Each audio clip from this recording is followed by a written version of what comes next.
नमस्कार। गरीब जनता के कल्याण और विकास को लक्ष्य बनाकर तेलंगाना में जन सरकार कार्य कर रही है, यह कहना है राज्य अल्पसंख्यक वित्त निगम के चेयरमैन मोहम्मद ओबैदुल्ला कोतवाल साहिब का। जी हां, पेटापल्ली जिला कलेक्ट्रेट परिसर में आयोजित तेलंगाना जन शासन दिवस समारोह में वह मुख्य अतिथि के रूप में शामिल हुए।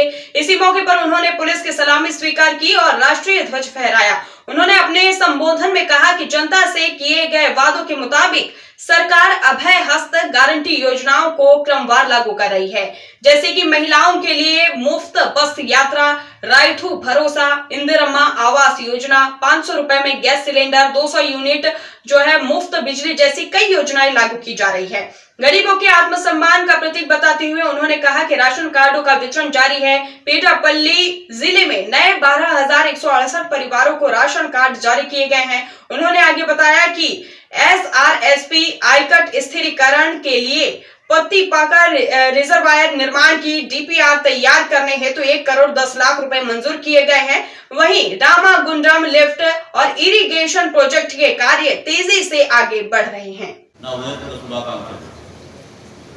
చరిత్రలో 1942 సంవత్సరం సెప్టెంబర్ 17వ తేదీ ఒక విశిష్టత ఉంది. 76 సంవత్సరాల క్రితం ఇదే రోజున మన తెలంగాణ నాటి హైదరాబాద్ సంస్థాన రాజుల పాలన నుండి భారతదేశంతో అంతర్భాగంగా మారి ప్రజాస్వామ్య ప్రజాపాలన దశలో ప్రవర్తన చెందింది.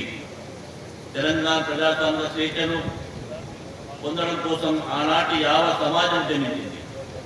స్వాతంత్ర పోరాటం చేసిన జిల్లా స్వాతంత్ర సమరయోధులకు ఈ సందర్భంగా నమస్కారాలు. గౌరవ రాష్ట్ర ముఖ్యమంత్రి ఇంద్ర రేవంత్ రెడ్డి గారి నాయకత్వంలో ప్రజాప్రభుత్వం సెప్టెంబర్ 17న తెలంగాణ ప్రజాపాలన దివసంగా నిర్వహిస్తుంది. ఈ ప్రజాప్రభుత్వం ప్రజలకు ఇచ్చిన వాగ్దానాల మేరకు అభయహస్తం హామీలను ఒక్కొక్కటిగా అధికారంలో వచ్చిన 4 గంటల నుంచే అమలు చేయడం ప్రారంభించింది. పేదలకు సంక్షేమ పథకాలు అందించడంలో రేషన్ కార్డుల పాత్ర చాలా కీలకమైంది. గత 10 సంవత్సరాలుగా నిర్పేదలకు రేషన్ కార్డు జారీలో పాల్గొన్న నిర్లక్ష్యాన్ని గమనించి ప్రజాప్రభుత్వ అర్హులైన పేద కుటుంబాలకు తెల్ల రేషన్ కార్డు జారీ చేసి కుటుంబంలోని ప్రతి ఒక్కరికి 6 కిలోల సన్నబియ్యం పంపిణీ చేస్తున్నది. మన పెద్దపల్లి జిల్లాలో ఇప్పటి వరకు నూతనంగా 12,168 కుటుంబాలకు తెల్ల రేషన్ కార్డు మంజూరు చేయడం ద్వారా 30,260 కుటుంబ సభ్యులకు ఉచితంగా రేషన్ పొందుతున్నారు. ఆర్థిక స్థితిగతులు గాడిలో పెట్టు ప్రజలకు ఇచ్చిన అభయహస్తం గ్యారంటీ పథకాలైన మహిళలకు ఉచిత బస్ ప్రయాణం, గృహజ్యోతి, 500 రూపాయలకి గ్యాస్ సిలిండర్ సరఫరా, రైతు భరోసా, మహిళలకు ఉచిత బస్ ప్రయాణం, గృహజ్యోతి 500 రూపాయలకి గ్యాస్ సిలిండర్ సరఫరా, రైతు భరోసా, ఇందిరమ్మ ఇల్లు ప్రభుత్వం అమలు చేస్తున్నది.